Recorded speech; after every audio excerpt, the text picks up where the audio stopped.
एक दिन एक किसान का गधा कुएं में गिर गया। वह गधा घंटों जोर जोर से रोता रहा और किसान सुनता रहा और विचार करता रहा कि उसे क्या करना चाहिए और क्या नहीं।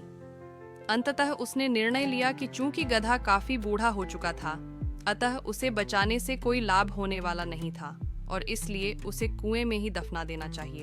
किसान ने अपने सभी पड़ोसियों को मदद के लिए बुलाया। सभी ने एक एक फावड़ा पकड़ा और कुएं में मिट्टी डालनी शुरू कर दी। जैसे ही गधे की समझ में आया कि यह क्या हो रहा है, वह और जोर जोर से चीख चीख कर रोने लगा और फिर अचानक वह आश्चर्यजनक रूप से शांत हो गया। सब लोग चुपचाप कुएं में मिट्टी डालते रहे। तभी किसान ने कुएं में झांका तो वह आश्चर्य से सन्न रह गया।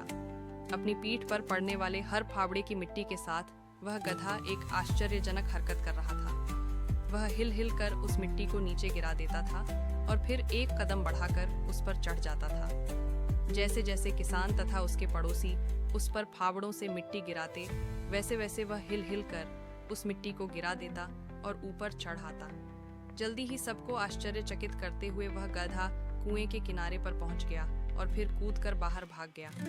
ध्यान रखो, तुम्हारे जीवन में भी तुम पर बहुत तरह की मिट्टी फेंकी जाएगी, बहुत तरह की गंदगी तुम पर गिरेगी। जैसे कि तुम्हें आगे बढ़ने से रोकने के लिए कोई बेकार में ही तुम्हारी आलोचना करेगा, कोई तुम्हारी सफलता से ईर्ष्या के कारण तुम्हें बेकार में ही भला बुरा कहेगा, कोई तुमसे आगे निकलने के लिए ऐसे रास्ते अपनाता हुआ दिखेगा जो तुम्हारे आदर्शों के विरुद्ध होंगे। ऐसे में तुम्हें हतोत्साहित होकर कुएं में ही नहीं पड़े रहना है, बल्कि साहस के साथ हिल हिल कर हर तरह की गंदगी को गिरा देना है और आगे